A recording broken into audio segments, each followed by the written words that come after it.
everybody, and welcome to the Rabbit Trail Podcast. This is the podcast where we chase the truth wherever it runs, and we're excited that you're joining with us today. My name is Greg Harris. I'm the senior pastor here at Olive Branch Community Church. That's the sponsor of this podcast, and this is episode number 182. 182. Thank you, Shadow. Anyway, that was Brent. We're just glad you guys are joining with us, and we would love for you guys to jump in and connect with us, and we're just basically picking up some of the topics that we left on the kind of cutting room floor that were brought up from the sermon. And this is Holy Week when we're recording it. So happy Easter. We're glad that you're joining with us.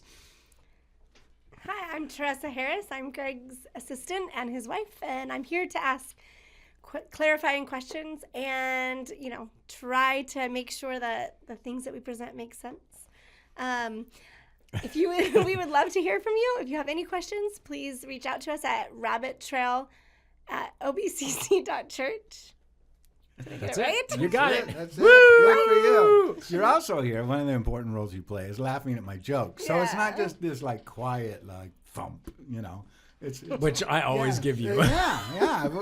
It's just nice to have somebody alive at the table, so that has a sense of humor. So that's beautiful. My name is Brent Branchett. I'm the Connections Pastor here at Olive Branch Church, and I just want to say, if whatever format you watch or listen on, please subscribe, push the bell, and be notified every time a new episode comes out. Yeah, we're all on top of our little spots, aren't we? We are. And give it thumbs up, give it likes. It really just helps spread the word.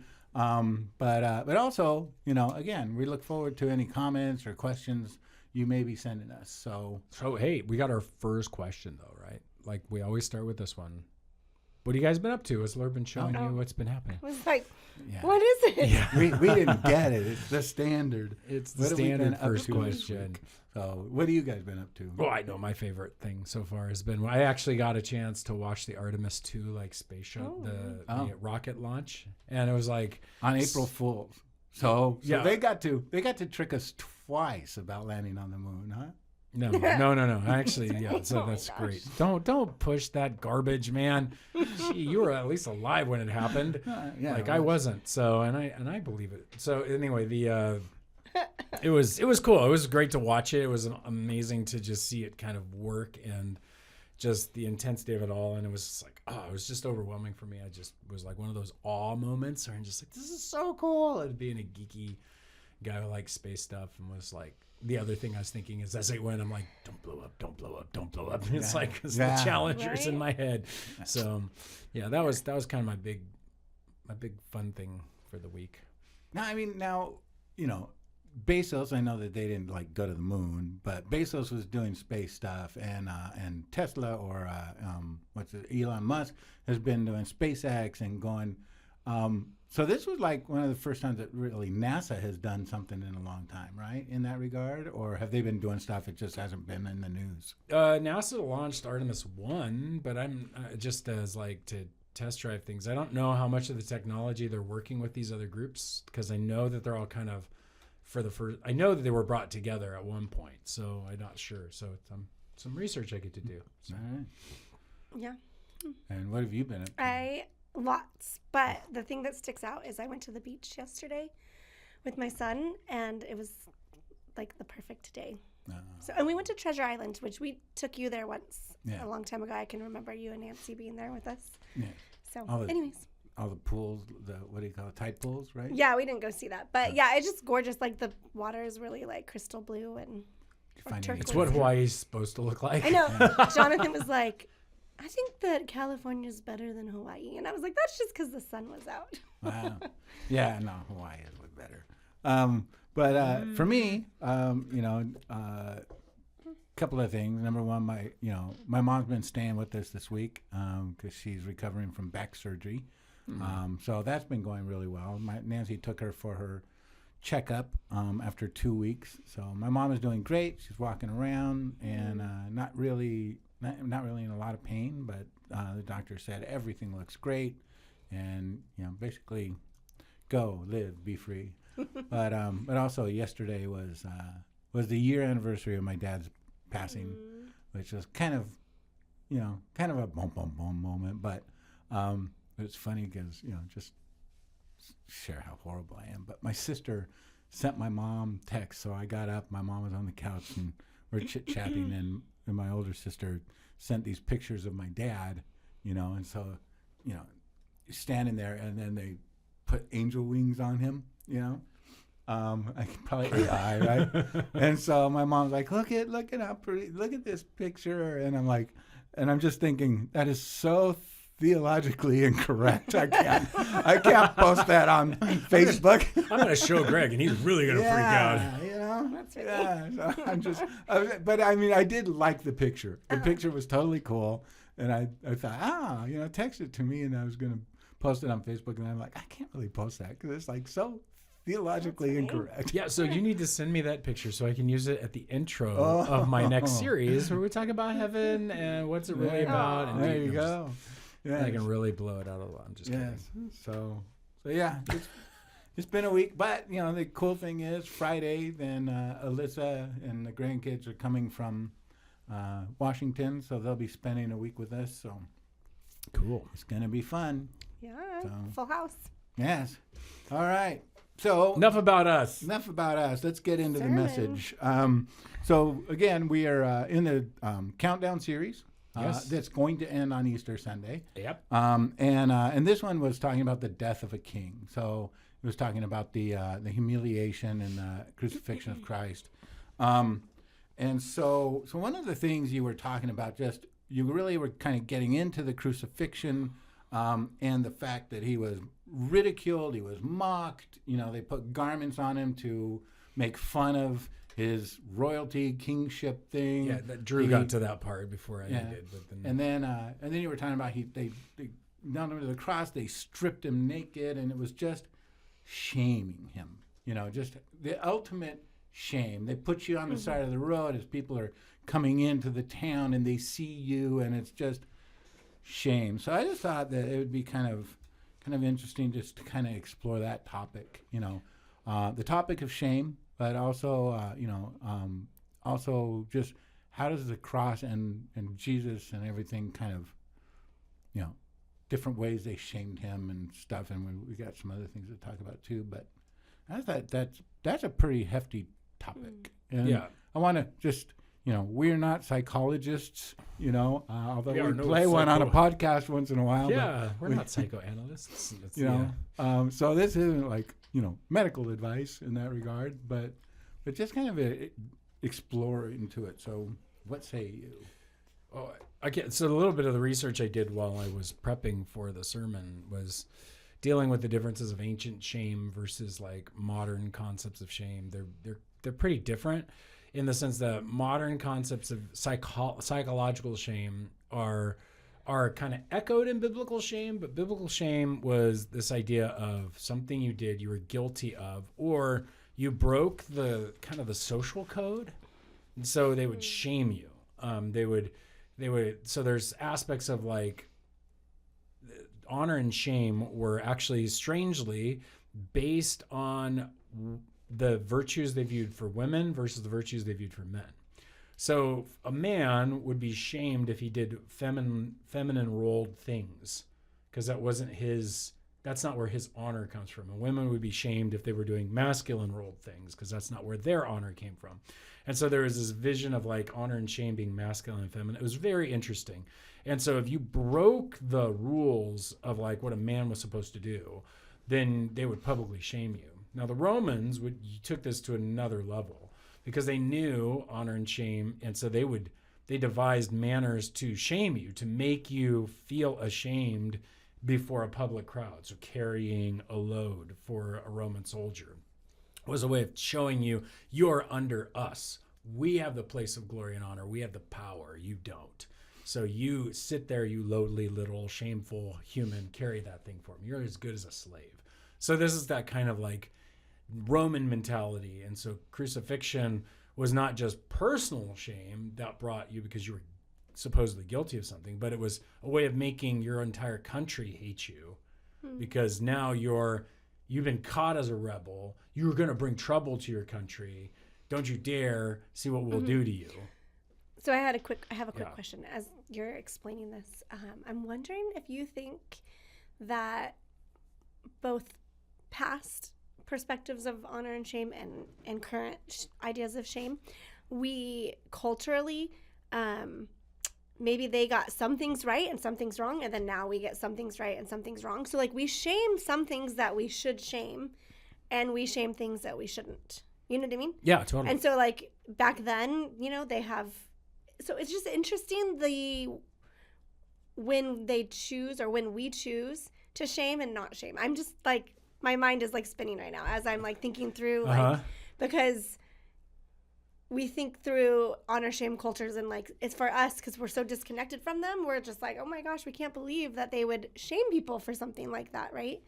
For something that their father did or their family. Right. And now we really don't do that in the same way, but we have other things that we do that are inappropriate. And I'm trying to think of like what would be the big example, like that maybe similarity. There are now like that we some forms for. of racism are like carried over shame. Mm-hmm. Like I think of there's the aspects of kind of like, oh, your family was a family. I mean, there's our honor shame culture is coming back. Like the more pagan we get, the more honor and shame we get.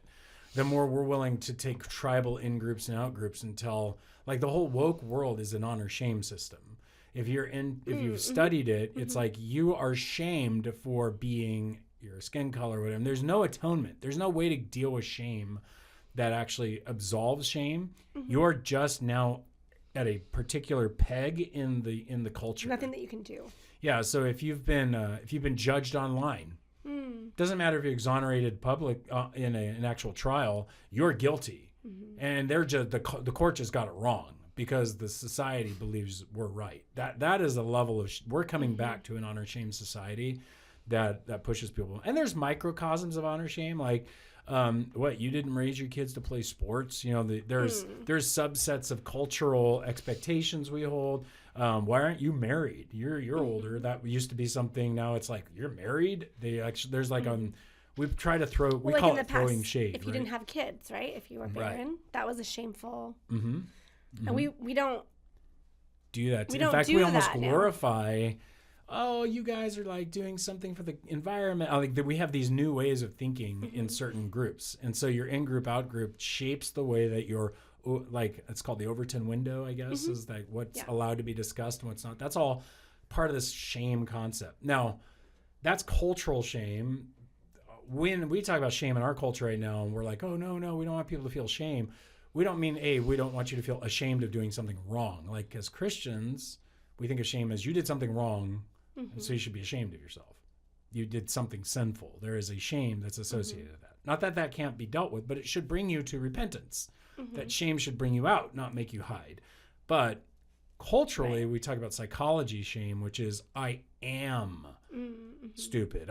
It's not that I did something stupid. It's not that I did something foolish. It's I am a fool. I am a... Instead of recognizing the action that was done. Right. Yeah. The one thing that you were talking about, too, that honor and shame cultures now, do you feel a little bit too, and I mean, it may be coming back a little bit, but I felt like it kind of went that way for a while, was we live in a culture where shameful behavior is not as shameful anymore in the sense culturally, right? I mean, and it still is in pockets and stuff, but I almost felt like there was a movement to be as shameful behavior as you can, and therefore you won't feel or, taking off the take oppression. take on shame. If I just do shameful things and do it proudly and loudly, then I'm exonerated of shame, right? Yeah, it's just So that's called being shameless. And if you did that in an ancient culture, they killed you. man. In our culture where it's free speech and stuff, it's almost like flaunted. Like, see, we're not an honor shame culture. And so now what you're reading is about entire industries pushing back. Like I was just reading about the airline thing where they're like, no, you need to dress more appropriately when you get on an airport. They're trying to say don't wear your pajamas. Some restaurants are doing that. Yeah, restaurants are now starting Ruth's to say Chris is like, hey, yoga we pants. need They're like, no, we have a dress code if you're going to come here. Yeah. We're pushing back against this shamelessness that we've grabbed because, I mean, to the point where I guess that there have been like literally, I guess, Hollywood stars showing up to the Oscars, and they're not wearing anything. They're like, well, she's just proud in her body. And I was like, I heard this it's like very described, small. Yeah, I'm just like, wait, what? This is insane. Like, that's you should be ashamed of yourself. Like, just go to the beach, and Oh yeah. I'm appalled at like the bathing suits nowadays. I'm just like, I've never been a bikini person. But now like the bikinis are just so insane. I literally, not that you're saying a Christian cat or whatever, but it's like you're like, no, but I just like, anyways, that's a whole nother subject. Oh, yeah. This is the rabbit trail. Do you want to go? I feel shame taking my shirt off at the beach, so I stay fully clothed. And when you take your shirt off at the beach, I feel ashamed. Don't just. I think that's one. I shame you. That's one of the issues, though, is that they don't want women to feel ashamed of their bodies, even if they're not like in perfect shape. And so there's this pressure to like, no, you should wear a bikini. No, don't let anybody tell you that you don't have. Well, isn't it called fat shaming? That's a thing, right? But it's really big, and you can see it. Like when I was younger, there was way less people like wearing bikinis, and now it's like, it's really rare to see a one piece. Mm-hmm. Anyways, so yeah, that's an interesting, like, they're trying to remove that shame, but they're doing it in such an odd.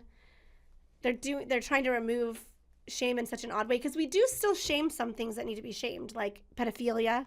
Mm-hmm. We shame, right, if somebody gets charged with pedophilia. We've even changed the names. Now it's just minor attraction. What? I hope not. Is that true?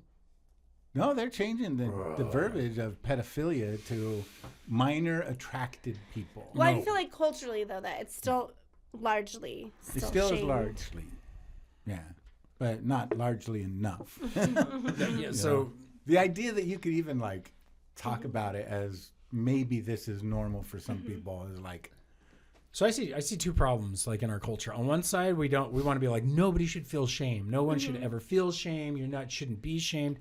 And then on the other side, we're like, oh no, there are things you should shame people for, right? It's like, and this is the tension, because I think the reason people are yelling you should never feel shame are the people who feel shame. We call it stigma. There's different aspects, and I guess stigma and shame are different. But and mores, there's all these categories in philosophy and ethics that we don't even think about anymore. What's a more versus like ethic versus a moral? So the issue is that I find that like what I was trying to get at is that we feel shame whether we like it or not. Shame, as I understand it, biblically speaking, is self-condemnation. Yeah, you said that we should shame people, but no, I didn't say that. I said there are people who think that. Okay, I think that there are people who should feel ashamed of themselves, and we know who those people are. No, I'm just kidding. But yeah, I mean, my thought too is like, can you really shame someone who is shameless? Because I do feel like shame is. There's that book that says The Soul of Shame, and one of the things I like about it was it says we should feel guilty for things that we do wrong. Shame is different. Guilt says this thing I did was wrong, and I need to redeem it. I need to apologize. I need to confront it, and it should drive you to repentance. Where shame tells you that you're a horrible person, right? And not just this is a bad thing. I'm a bad person because this happened. And so the idea that running around shaming people or shame being part of who we are when we do, I'm totally losing my thought, but we should feel guilt, right? Mm-hmm. And shame maybe is kind of a driving force, but we shouldn't live in shame, right? Yeah. I think that my difficulty is that what I'm trying to point out is I think everybody, even the shameless, feel shame. They're just trying to let it mask it. Just mask it. They're trying to just be there. This is their way of exhibitionism to cover their shame. Like honestly, that's it's model. like a human state, right? Right. To feel your shame. Yeah, in fact, you can't escape it. Like because we're guilty in sin, and that's where I slightly disagree. Like unless you have Christ, I don't know how you get rid of shame. You are guilty of sin. You are guilty of insulting the eternal maker of your soul by saying horrible things about yourself, which only perpetuates shame. Or doing horrible things. And doing horrible things to other people, which are made in his image, which should be shameful. You should feel ashamed when you feel guilt. Only until the guilt is assuaged can the shame go away. But how do you do that if Christ hasn't borne it for you?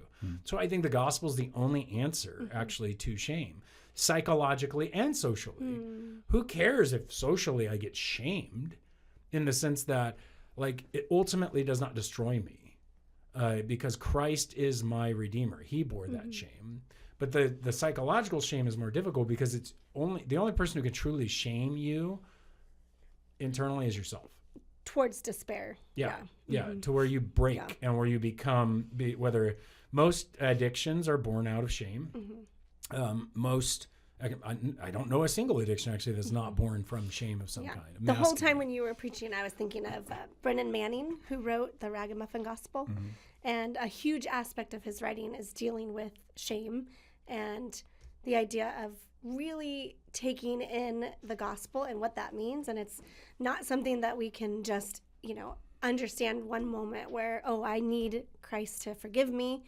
But it's literally this daily occurrence where you're recognizing that you need forgiveness and you're taking that on. But a really huge aspect of his writing is that the only way to fully grab hold of that forgiveness and to hold on to it is to recognize God's love and how great it is for you. And a lot of times we think that our sin is greater than God's love. And so we don't fully grasp. We haven't really faced the goodness of God's love, and we don't actually believe it. So one of his main things, hold on just a second. Said basically, define yourself radically as one beloved by God, and this is your true self. Every other identity is an illusion. And I think that if we can't grab hold of God's love for us, then we're gonna keep going back into shame. Like it's just gonna swallow us. Well, actually, Manning in some of an Abba Child, one of Manning's books, and he's relating it to a very deep Christian contemplative culture that's existed out there. Like I think of like Larry Crabb and these guys who talk about what shame produces in Adam and Eve is the need to hide. So they're naked and unashamed, and so now they realize they've sinned. They realize they've sinned against God, but somehow that's now reflected on who they are. They want to hide, and so they use fig leaves and hide in bushes. We produce false selves. And the false self is one of the most critical pieces in Christian contemplative development. Like, how do you spiritually grow if you can't see that you're being a false self?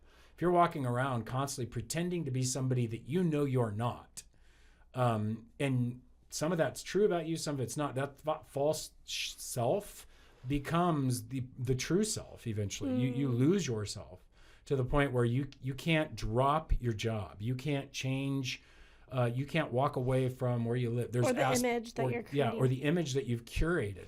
I think of that like social media, right? It's perpetuating that problem big time in this modern culture. And that's what I think is why. Like, think of the things that go on social media. They're all focused on producing a false self that everybody loves. We got all these, Netflix documentaries about these, people. Like what's really going on behind the scenes. Yeah, it's crazy. Then what are all the people doing online? They're just criticizing, and if they're not like fans. Well, they do both. They they're what is that word? Sycophantic. Like, oh, you're amazing, perfect, and then on the other side they're like overly critical. They're like, oh my gosh, do you see her nails? Blah, blah, blah. Why do we have to shame people? And why do we have to, prop up? What is this? We all feel so fragile. We all feel so ready to break. That's the core of shame that we lost in our culture. We used to be a very stable culture because honestly, in many ways, we weren't an honor shame culture, because you can't be an honor shame culture once Christ has erased the shame. Now you're a legal culture. You're able to have tough conversations. You're able to deal with one another as we are, but with hope, not with despair. And so this is huge. And so that leads me to my biggest question. That honestly, I was like, several of the services, I just yelled, "Wake up!" Like I was kind of like, I'm I'm somebody who's prone to confess too easily, I guess. Even things sometimes I just feel guilty about. I was like, yeah, I did it. But I've always thought about these two distinctions, right? I met people who are dealing with stuff and they go like, well, they confessed. And it's like, well, did they confess because they were caught? Or did they feel actually like, oh, I was wrong and I need to make this right? Right. Yeah. Did they confess because they knew it was wrong? And there's a lot of literature out there that people who are caught have a harder time changing and transforming than people who come out and willingly lay it out. But that is one of the things like I've seen in marriage counseling, right? Mm-hmm. It's like, okay, we need to talk. There's been an affair in our marriage and we want to work through it, blah, blah, blah. And, and they'll say, they're really broken and repentant of the fact that they had an affair, and they're very apologetic and all this. And one of my questions is always, did you catch them or did they confess it? Because I'm not saying that if you got caught, then you're not on the road to healing. But oftentimes I do feel like, yeah, you feel all of that, like repentance and brokenness and, oh, I'm so sorry. It's like the prison conversion, right? When you're in prison, oh God, and then when you get back out in the free life, then it's like, okay, I don't need you anymore, I got this figured out again. Yeah, and so it's kind of like, yeah, you're stuck in this crisis, and you're feeling a lot of what would be normal even if you were confessing it, but it's kind of locked into this time, and once the crisis goes away, you're not necessarily as repentant, so my and changed. My struggle is like, why is it though? I'm just going to read a few verses that I think most people know, but we forget. It's like this is Proverbs 28:13-14. So one of the oldest texts that we have in the Bible, right? It says, whoever conceals his transgressions will not prosper, but he who confesses and forsakes them will obtain mercy. Blessed is the one who fears Yahweh always, but whoever hardens his heart will fall into calamity. Okay. Don't conceal your sin. Don't, why are we not? And then if we say we have no sin, we deceive ourselves and the truth is not in us. If we confess our sins, he's faithful and just to forgive us of our sins. Now let me ask you this. And cleanse us. Somebody is living with a hidden sin in their life, whether it be pornography, whether it be something else. And so, oh God, I'm sorry, I blew it, forgive me. But that's as far as it goes, is going to God and saying, I'm sorry. Do you feel like that is true confession? Or do you feel like they have to confess it to someone and bring accountability in their life? To be healed, right? We have to confess that's it to the one James to another. Passage. Yeah. Because I do, one of the things I tell people all the time is, the sins that you're unwilling to confess are the sins that you're unwilling to let let go of. Yeah. I was just listening to the Craig Rochelle podcast that just came out today, and Dr. Leaf, she's a neurobiologist who does the cognitive behavioral therapy stuff and does all the science on it. She's like, listen, what you suppress is what grows. Unless you're capable of accepting that trigger thought or that evil that you did or unless you're willing to accept it will always rule you.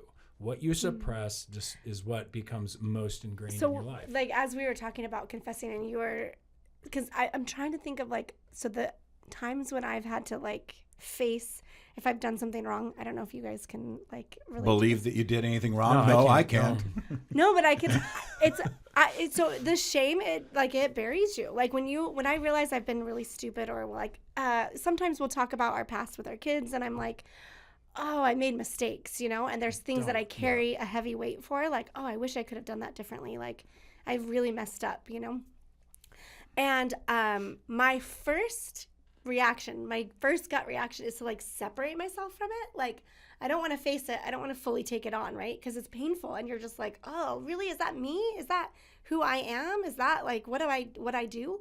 And it feels unbearable. At least this is my experience. Oh, totally. Feels unbearable, and I'm just I feel so yucky. I can't escape it. I'm just whatever I can do to feel better in this moment is what I want to do, right? Because it feels unbearable. And then what I've learned is that okay, But when I confess it, when I talk through it, and just, you have to sit in it. Like, there has to be a moment where you're sitting like, yeah, this is who I am. I did that. I messed up like that. And you have to kind of own it. And then that's when God's love, right, and his grace and forgiveness comes in. And, like, then there's a little bit of relief, right, because you're not, that doesn't define you. That's not, you don't stay there. I don't have to stay there as that person. Yeah, I don't know. I mean, it's interesting because I'm listening to your evolution as you're working through that. And it started with, I made a mistake. And it's like, mistakes are hard enough, right? Not that it wasn't a mistake, but mistakes are hard enough to confess. Like when we hurt somebody, and we didn't mean to do it, but we did it. Yeah, maybe I was downplaying it in my work. But then at the same time, it's so much worse when you did it on purpose. When you're like, I knew I could have made a different choice. I knew I could have said something different. I was being told by the Spirit of God not to do, not to say that, not to dig that knife in at that moment, not a real knife, but verbal knife. Hope it wasn't a real knife. It's like, I don't. That is so. You much know her harder. past better than us. No, but it's like you think about it as to come clean and admit without going, well, I'm sorry I made you feel that way. Wrong. That's not a confession. That's not a reality. Or oh well, I'm sorry you got all worked out. No, when you push it off, that's like ameliorate and justify my position. Like that's not confession. That's the worst part about confession. Like you said, I gotta be this person. I have to accept this is who and what I've done. Once you're there is only a couple routes. Build a false self that didn't do it. Medicate myself to where it becomes an addiction so I don't feel the awful feelings anymore. And then one day it goes away because time heals all things, right? No. According to this biology stuff, according to scripture, it becomes ingrained in you. It will not leave you alone. It's written for you. Yeah, one of the things H. Norman Wright said, in some of his books is just, one of the things you can do with it too is just suppress it. Just suppress it. Don't think about it. And one of the things he says is, when you bury your feelings, you bury them alive, and at some point they will resurrect, and you don't necessarily have any control of when that happens, and it can destroy you later, And on this topic of shame too, and a lot of it is we've been talking about when we do shameful behaviors, when we do shameful things. The other side of that coin is when things have been thrust upon you. When maybe you were molested as a child, or things have happened to you where, the thing that just is trippy is how many victims, regardless of what that victimization was. You carry the guilt and the shame for this, and it's not like which is hard. Like, oh, you should. I would just be like, I feel like you should just be mad at the perpetrator and blame them for being a horrible person. But instead, a lot of times it all goes inward, and it's like, I'm a horrible person. I'm living with this horrible thing, and like you said, I can't speak of it, And one way to get rid of shame is to talk, to bring it under the light, and then analyze it. But you just live with this secret, and it destroys your life. It affects your relationships. And again, I'm not just talking about sexual abuse. There's so many other bullying. I was just gonna think like rejection, right? Yeah. When people mistreat you, it doesn't have to be abuse, but I guess it can be emotional abuse. But victimization comes in all kinds of things. From maybe you were, racism. I think a lot of what we see in a lot of cultural issues with racism and is just years and years of feeling shamed. I spoke with one pastor. He's a awesome pastor, black pastor in town. He was just talking about he really believes that what's going on is that his entire community is just constantly trying to prove that they are good enough, that they have an inherent insecurity that if they don't conquer and deal with in Christ, they're not free. And I'm like, I don't think that's just a black community problem. I think that's an every community problem. I think the reason we do what we do is, and the reason the victim feels shamed is because what I was trying to say is that shame that you're receiving from the humiliation or from the rejection or from the actual literal victimization abuse is attaching to the innate fallen shame that is already there. And the reason we say like, what, I must have deserved it. My parents got a divorce. It must have been my fault. Well, the kids do this themselves because we already know there's this brokenness. There's already sin and fallenness inside. And it's like it blows it up like a balloon. Now you feel the shame because it's something that was scary. It's something that hurt. And you're trying to make sense of it. And you're asking, did I do something? Did I do it? And your shame goes, yes, always, because you're guilty. And it's not guilty of that, but you're just guilty. And that's what I think we have to get away from this. I'm not a psychologist, but the stuff I've read makes me tend to believe that we think we can make ourselves feel without Christ shameless, like free of shame. And it's like, no, that's the problem. All this victimization, all this stuff that's making you feel horrible is because if you don't deal with the root, which is guilt in Christ, or guilt in your sin and being set free from Christ, there is no resolve. How do we even give away the shame if it's, I can deny that shame should be mine, but I can't deny that it sure opened up the door of my shame. There's my a real wound already shame. there. There's one of the things I read that was interesting, and you know this, right? Like, somebody that's getting divorced, like their spouse tells them, I want a divorce, and just the anxiety and the worry and the brokenness that comes along with that. I believe part of that too is just that realization that you really have no control. I think we have control of our lives, and we run into walls that remind us we don't have any control at all.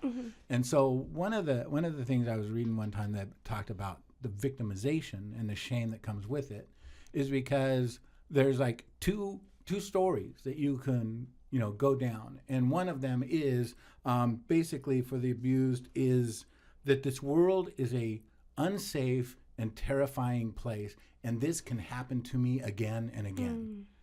And it's like, that is so overwhelming to think and live in a world like that. So the other side of it is the illusion of taking control of the situation.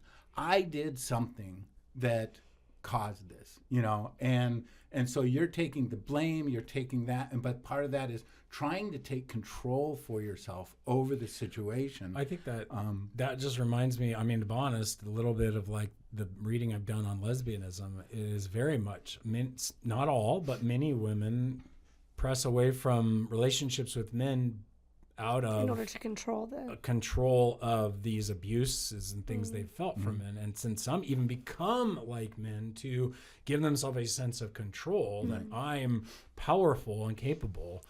It is actually fits into that stuff a lot, unfortunately.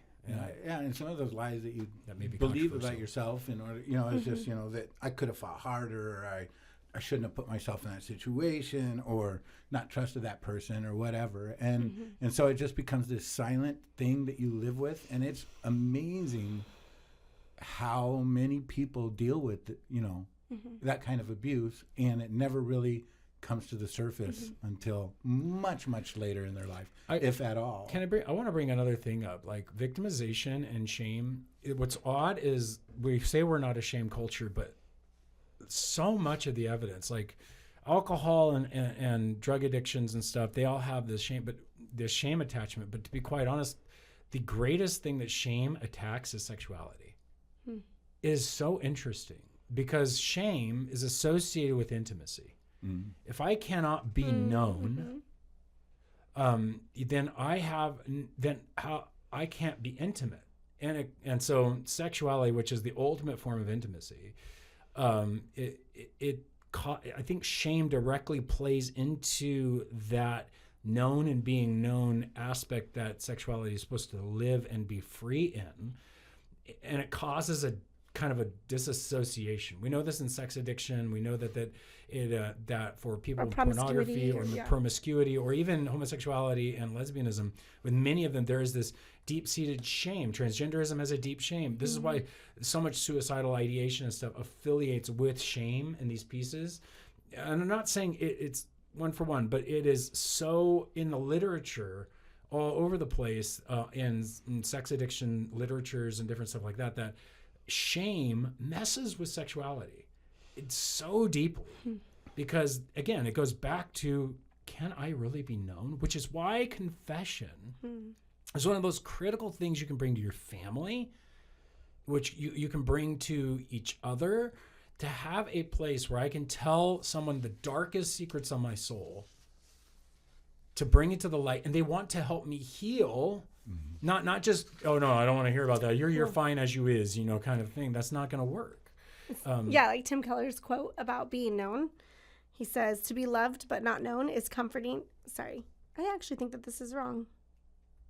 Basically, the idea of being known and not loved is like one of our greatest fears. Mm-hmm. So like to reveal who we are and not be loved back, right? Is like and to be loved but not known is superficial. Like, who cares? Like, they love me, but they don't know anything about me. Right. It doesn't like penetrate. And then I can't it doesn't know anything. Myself because they won't. But to actually, they believe a lie. They're not going to love me if they know who I really am. When you're in a relationship where you're truly known and like you truly believe that they love you, I don't think there's anything greater. No. Honestly, no. Like it's healing. It's like you feel like you can do anything. I mean, God knows already, knows. And he loves you, and he bore your sin and therefore your shame. And that's why I want to look at the church and go, why are we not confessing? Why can't we get past the fear to see we love each other? It's Satan who wants to make people think the church is this like tyrant that's trying to tell you why you're wrong and you're evil. No, this is a confessional world. It's supposed to set you free from all this stuff. Right. So that's the question. How do we create a culture at Olive Branch where people are known and actually loved? Which tagline is what we used in Engraved? Known and loved. That's why we called it Engraved. That's why we called it Engraved. It's based off Revelation, where you get a white stone with your name and God on it. knows you fully. Only God knows that name. He put it on that stone, and it's... But how do we do that? The weird thing that popped in my head when you were talking about sexuality and intimacy was I just automatically just went to the garden, right? Adam and Eve are living naked together forever. They eat of the tree, and now they cover themselves. And it's like, nakedness would be such a normal part of your life. Why all of a sudden would you have to cover up your it's the most your body parts? Ways. Right. Yeah. It's almost like, it would be like if you're walking around in clothes all the time and there's like, ooh, I got to change my outfit. You can't see me in this outfit anymore. It's like, that doesn't make any sense. But when he brought that up, it was like, oh, yeah. I mean, there's like a knowing there. Wow, that's true.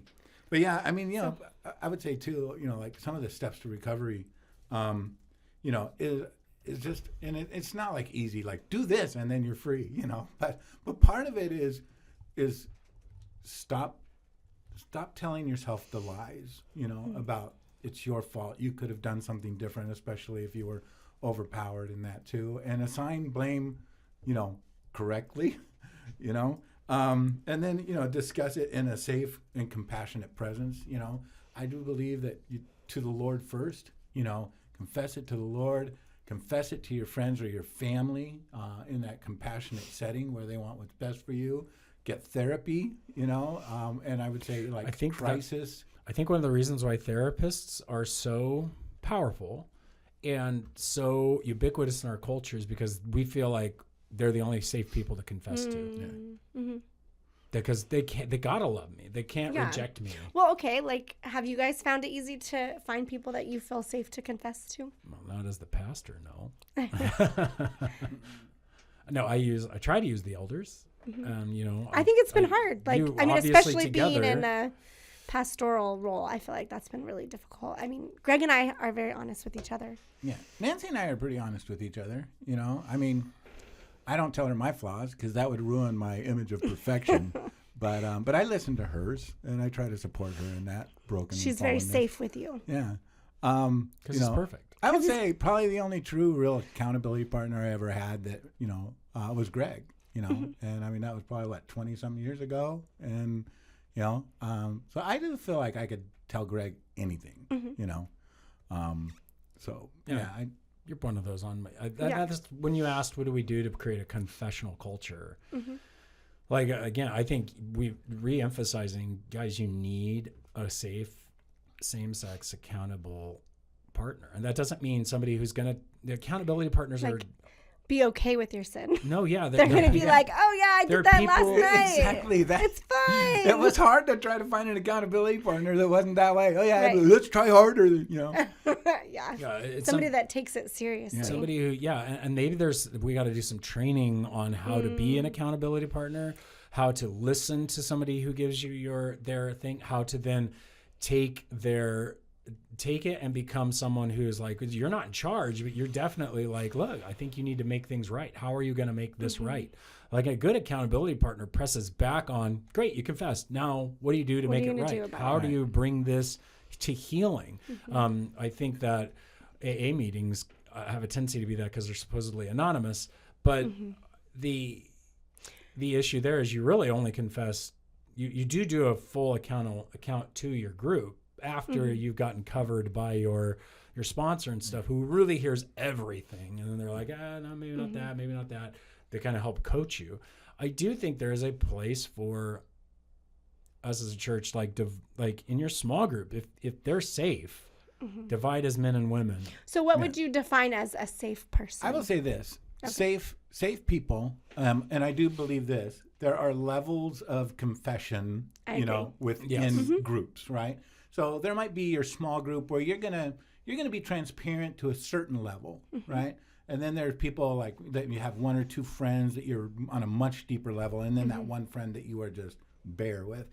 But I do think that some people might think safe means I share things and I don't get pushback. And they don't make me feel bad. That's not safe. That's that's not safe. Safe is somebody that cares about you as a person. They've got your back. They want your best interest at heart.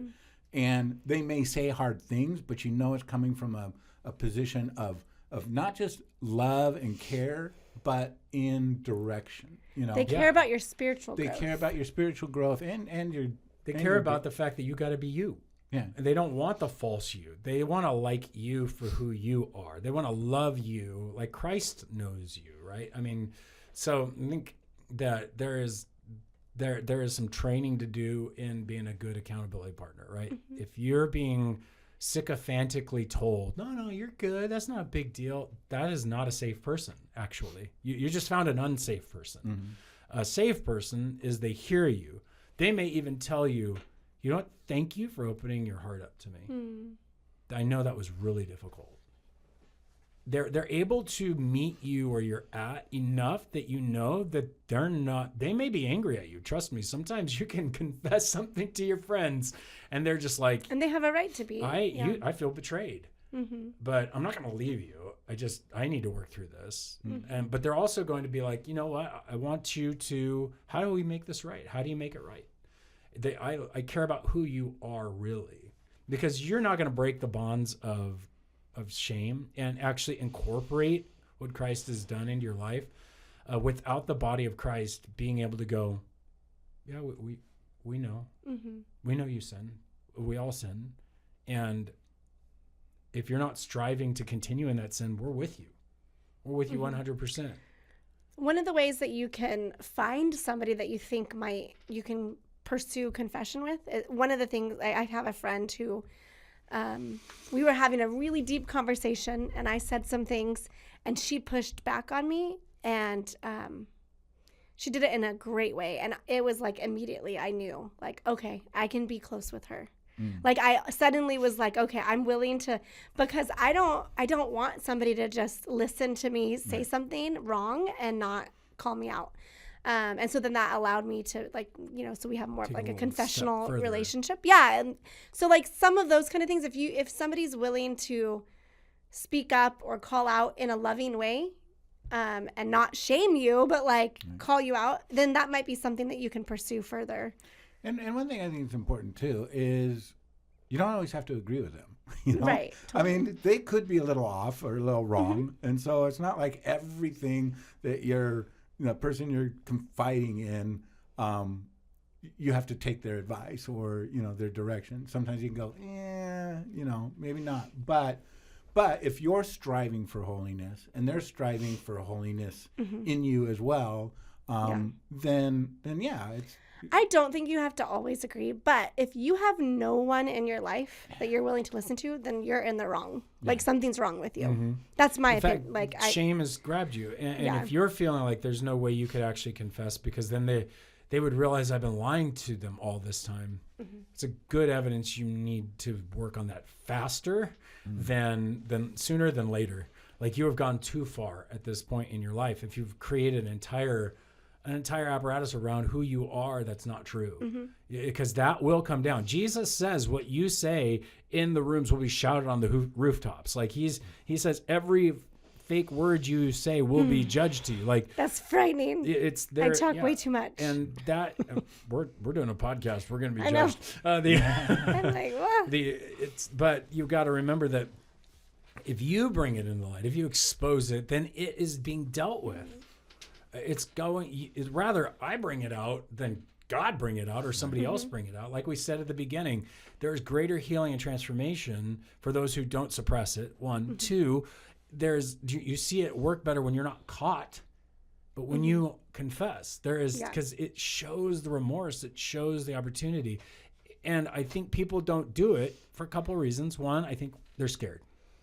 I think they think they're going to be crushed. And I get it. That fear, like you said, it's overwhelming. Two, they don't want to believe that that's who they are. Right. They want to disconnect from it. Right. Yeah. And three, they're just kind of like, I think they just want to go away. They don't care. There's also another aspect that we haven't actually talked about. There's a callousness in our soul where we actually like suppress. What is it called when you like suppress the Holy Spirit? Sear it. Sear it. Yeah. So you're actually, when you're in sin and you're not confessing, you actually become numb to the sin. You're not feeling the guilt that you should be feeling a lot of times. And so sometimes confession isn't coming because you've distanced yourself so much from the Spirit and the work of God that you're not being moved in that direction, which is a scary place to be. No? So no. So help somebody who's got false guilt, like they feel guilty about everything. I can't help that because I don't. Because that's a hard one for me, because there you have to take things to Christ. There is a difference between knowing the guilt you feel from the Spirit of God versus the guilt you feel because the enemy is trying to make you feel guilty. And the way that you'll know that is there is a peace to confessing to the Lord.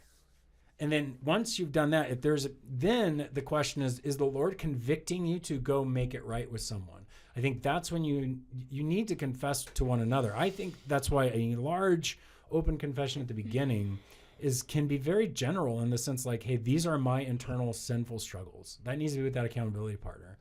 And to dig into those with a good coach or somebody, a pastor, a friend who's spiritually more mature than you, to help you unroot these sins and grow in Christ. That's different than like, okay, I'm at the beginning, I do a general confession, I kind of lay these things out.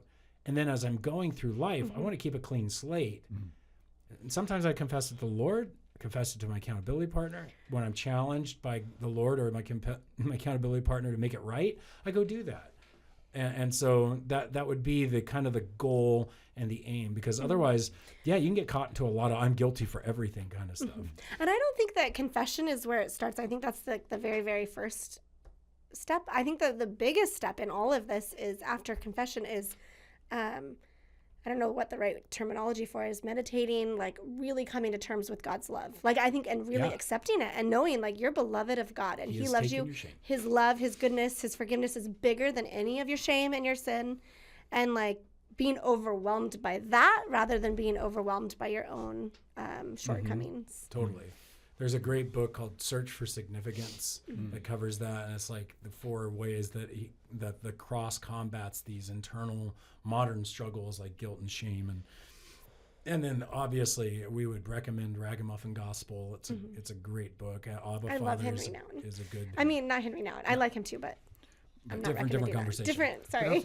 Brennan Manning. Remembering that that shame thrives in silence, in secrecy, isolation, darkness. Yeah. And I think that's one thing that is it of the Lord or not? Is if it's drawing you deeper into a relationship with God and relationship, then it's probably the Spirit. And if it's driving you further into isolation and hiding, it's probably yourself or the enemy. That's great. That's great. I love Preach that. it. Yeah, preach, brother. That preaches. So again, just I do think that confession and being able to bring it out into the open, because I feel like sometimes the reason we want to hide it is that the whole idea we talked about is, if I expose this, they're going to think poorly of me, you know. Or you're going to have to give it up. They're going to think differently. Or, yeah, but if you've been victimized too, if they know my past, if they know this, then they're going to think differently of me. And it's like, just, do you want to close it up? I think that they're going to think differently of me. They're going to realize I'm not who I think I am. And here's the bottom line. You already know that you're not. The reason that makes sense is because you already are judging yourself. You're already crushing yourself. You're already self-condemnation. And that's where Christ is like, I'm God. If you've received me and I have not condemned you, you're meditating on the wrong thing. And it has helped me so much. Being somebody who's borne a lot of shame in my life and stuff, it's been so helpful to remind myself, like, several things. Number one, that God chose to make me.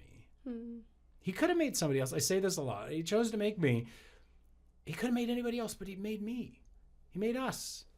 And I mean, that's a gift. My life is a gift to me. And that is that is shame fighting right there. 2, he loved me that he gave me his son to bear my shame, to bear my guilt, so that it could be satisfied, so it would be dealt with. And he didn't have to do that. Not only did he have to not make me, he didn't have to give me his son. And then he gave me the chance to know him. He could have done it, and I could have been born in some place and never heard about it. But no, he gave me the chance to hear it. I received it, and now he made me new. He's giving me this constant opportunity to be with him, which he doesn't have to do either. He could just save me and leave me. No, he saves me and continues. And that gives me the power, and that gives me the opportunity to fail and to grow.